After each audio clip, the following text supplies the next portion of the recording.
الله الرحمن الرحيم. الحمد لله رب العالمين، والصلاة والسلام على سيد المرسلين محمد وعلى آله وصحبه أجمعين ومن تبعهم بإحسان ودعا بدعوتهم إلى يوم الدين. أما بعد، فأعوذ بالله من الشيطان الرجيم. بسم الله الرحمن الرحيم. مثل الذين ينفقون أموالهم في سبيل الله كمثل حبة أنبتت 7 سنابل في كل سنبلة 100 حبة والله يضاعف لمن يشاء والله واسع عليم. صدق الله مولانا العظيم. بزرگوں، بھائیو،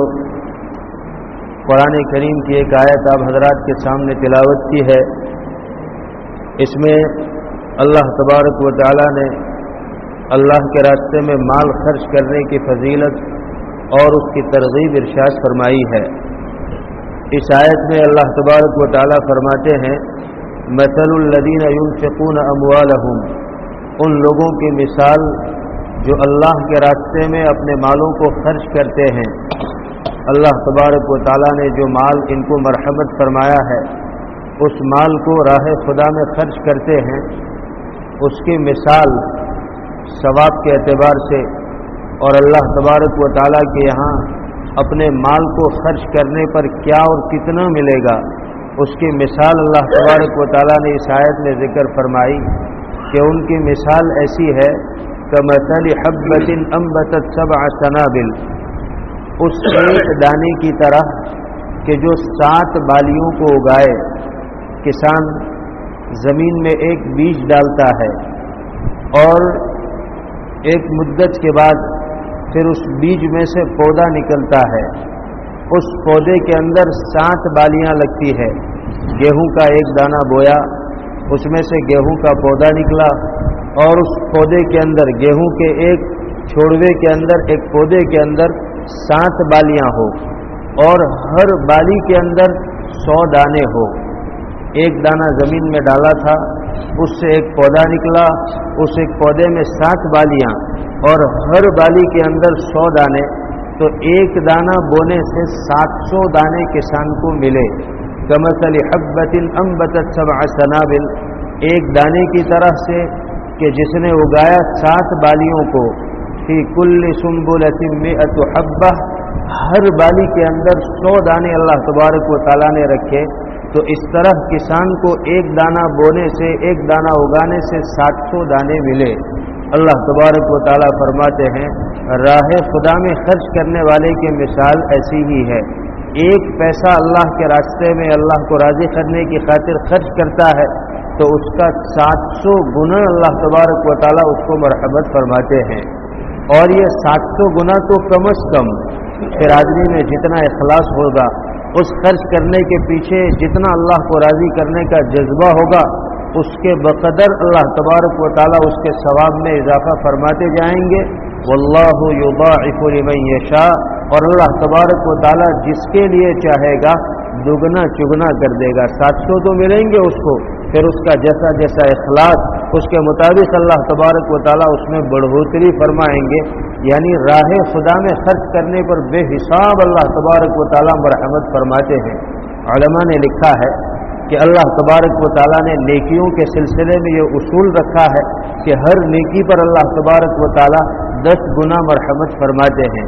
من جاء بالحسنۃ فلہ 10 امثالها. قرآن میں اللہ نے اس اصول کا، اس قانون کا ذکر فرمایا ہے کہ جو آدمی ایک نیکی کرتا ہے اللہ تبارک و تعالیٰ اس کو 10 گنا مرحمت فرماتے ہیں. اور حدیث پاک میں اس کی وضاحت آئی ہے کہ نبی کریم صلی اللہ علیہ وسلم نے فرمایا کہ جب کوئی بندہ نیکی کرنے کا ارادہ کرتا ہے، فقط ارادہ،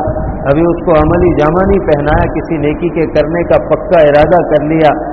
فرشتے اس کے نامہ اعمال میں ایک نیکی لکھ لیتے ہیں فقط ارادہ کرنے پر.